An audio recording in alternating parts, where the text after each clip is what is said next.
Mar Mar Remigiose ഇഞ്ചനാനി മെത്രാൻ്റെ news കണ്ടു. ക്രിസ്ത്യാനികൾ യൂറോപ്പിലേക്ക് പോകണമോ എന്ന്. ആ ചോദ്യം എനിക്ക് പ്രസക്തമായി തോന്നി. അത് എന്നെ സംബന്ധിക്കുന്നതാണ് എന്നും എനിക്ക് തോന്നി. കാരണം 2022 ഫെബ്രുവരി മാർച്ചിൽ ഒരു ബന്ധുനാളിൽ ഞങ്ങൾ 4 പേര്, ഞാൻ, റജീദ് ഇളമത, രഞ്ജിത്ത്, നമ്മുടെ ചെറിയാൻ കവലക്കൽ, ഇങ്ങനെ 4 പേര് തലേ ദിവസം പോയി. പിറ്റേ ദിവസം രാവിലെ ഈ പാമ്പളാനി മെത്രാപ്പോലീത്ത എന്നായില്ലെന്നാണ് എനിക്ക് തോന്നുന്നത്, നിയുക്ത മെത്രാപ്പോലീത്തായോ മറ്റോ ആയിരുന്നു. അദ്ദേഹത്തെ രാവിലെ ഒരു 8:30 കണ്ടു. അത് കഴിഞ്ഞ് പോലീസ് സ്റ്റേഷനിൽ പറഞ്ഞിട്ട് ഞങ്ങൾക്ക് പെട്രോളും ഒക്കെ അടിച്ച് ഞങ്ങൾ ഒരു 19 കിലോമീറ്റർ മുകളിൽ ഒരു സ്ഥലത്ത് പോയി ഈ റെമിജിയോസ് ഇഞ്ചനാനി മെത്രാനെയൊക്കെ കണ്ടു. പറഞ്ഞു, ഞങ്ങളുടെ ബുദ്ധിമുട്ടുകൾ എറണാകുളം അങ്കമാലി അതിരൂപദേശം വിശ്വാസികൾ, അതായത് സിനഡിൻ്റെ തീരുമാനത്തോടും മാർപ്പാപ്പായുടെ തീരുമാനത്തോടും ഒപ്പം നിൽക്കുന്ന ഞങ്ങളുടെ കഷ്ടപ്പാടുകളും ബുദ്ധിമുട്ടുകളും ഒക്കെ പറഞ്ഞു. അന്ന് അത് പറയാനുള്ള പ്രധാന കാരണം അദ്ദേഹം കത്തോലിക്ക കോൺഗ്രസിന്, ഇപ്പോൾ AKCC എന്ന് പറയല്ലോ, കത്തോലിക്ക കോൺഗ്രസിൻ്റെ ഡയറക്ടറായിരിക്കും. അതോ മെത്രാനാണ്. അദ്ദേഹത്തിന് ചാർജുള്ള മെത്രാനാണ്, ഇപ്പോഴും അദ്ദേഹം തന്നെയാണ്. അപ്പോൾ കണ്ടു. അപ്പോൾ അദ്ദേഹത്തോട് അന്ന് എനിക്ക് ചോദിക്കാൻ ഓർത്തില്ല. അത് കഴിഞ്ഞ് അദ്ദേഹമൊക്കെ ഉള്ള പെർമനന്റ് സിനഡ് ഇരിക്കുമ്പോൾ ഞാൻ ഒരു ചോദ്യം ചോദിച്ചായിരുന്നു. ഞാൻ ചത്താൽ, അങ്ങനെയാ ചോദിച്ചേ, വായിൽ വന്നതെന്ന് അങ്ങനെയാ, ചത്താൽ എന്തു ചെയ്യുമെന്ന്.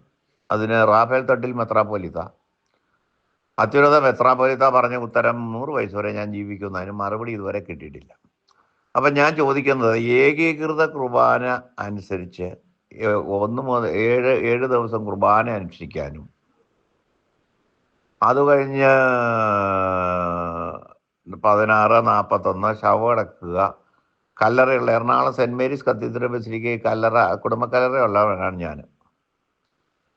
ഞാൻ ഇനി എൻ്റെ എറണാകുളം സെൻറ് മേരീസ് കത്തീഡ്രൽ ബസിലിക്കയിലെ എൻ്റെ അമ്മയുടെ ശവകുടീരവും ഒക്കെ ആയിട്ട് ഏകീകൃത കുർബാന അർപ്പിക്കുന്ന ഒരു വൈദികനാൽ മരണ ശുശ്രൂഷകൾ നടത്താനും അതിനുശേഷം ബാക്കി ഏകീകൃത കുർബാന രക്ഷിക്കാനും ഞാൻ ഇനി താമരശ്ശേരി രൂപതയിലേക്കോ തലശ്ശേരി അതിരൂപതയിലേക്കോ താമസം മാറ്റണോ എന്നൊരു ചോദ്യമാണ്. ഈ ക്രിസ്ത്യാനികൾ യൂറോപ്പിലേക്ക് പോകണമോ എന്നുള്ള ചോദ്യം പോലെയുള്ള ഒരു ചോദ്യമായത്. 3.5 കൊല്ലം കഴിഞ്ഞു എന്ന് നിങ്ങൾ ധരിച്ചോളുക മെത്രാന്മാരെ. ഈ ബജറംഗദളുകാരോട് ചോദിക്കുന്ന ചോദ്യം നിങ്ങളോട് ഞാൻ ചോദിക്കുന്നു.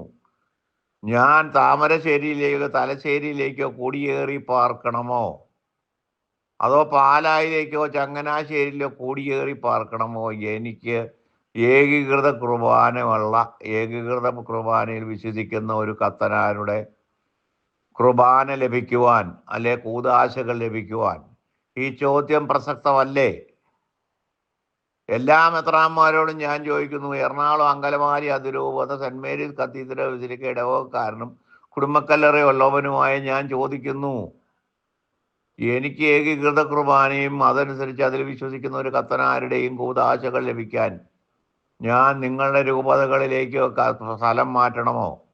ബജറംഗദളിനോട് ചോദിക്കുന്ന അതേ ചോദ്യമാണ് എനിക്ക് റെമിജിയോസ് ഇഞ്ചനാനിയോ പിതാവിനോടും ചോദിക്കാനുള്ളത്. മറുപടി പറയണം.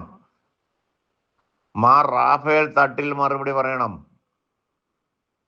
ഒത്തിരി അന്ന് 4 മെത്രാപ്പോലീത്തമാരുണ്ടായിരുന്നു, അവർ മറുപടി പറയണം. ഞാൻ ചത്താൽ ഏകീകൃത കുർബാന ലഭിക്കുവാൻ അതിൽ വിശ്വസിക്കുന്ന ഒരു കത്തനാരുടെ സേവനം ലഭിച്ച് 7 വരെ എനിക്ക് കർമ്മങ്ങൾ അന്വേഷിക്കുവാൻ ഞാൻ എറണാകുളം അങ്കമാലി അതിരൂപതയെന്ന് എങ്ങോട്ടേക്കെങ്കിലും താമസം മാറ്റണമോ, കുടിയേറണമോ? പക്ഷേ എൻ്റെ അമ്മയുടെ ശവകുടീരം ഇവിടുന്ന് കൊണ്ടുപോകാൻ പറ്റുകയല്ലോ. അപ്പോൾ അതെനിക്കൊരു ബുദ്ധിമുട്ടാണ്. അതൊരു സെൻറ്റിമെൻ്റൽ അല്ലേ. 4 വയസ്സിൽ അപ്പം മരിച്ചതാണ് എൻ്റെ. അപ്പോൾ എൻ്റെ അമ്മയാണ് എനിക്ക് എല്ലാം. അപ്പം എൻ്റെ അമ്മയുടെ ശവകുടീരം വിട്ട് എനിക്ക് അങ്ങോട്ട് വരത്തില്ല.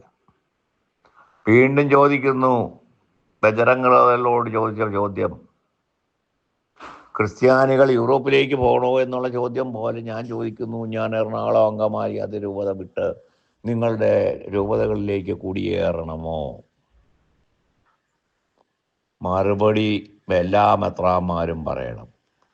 ഉറക്കെ പറയണ്ട. ഈ സിനഡിൽ അതിന് തീരുമാനം ഉണ്ടാകണം. ഈ സിനഡിൽ അത് തീരുമാനിക്കണം. അല്ലെങ്കിൽ ക്രിസ്ത്യാനികൾ യൂറോപ്പിലേക്ക് പോകുന്നതാണ് നല്ലത്.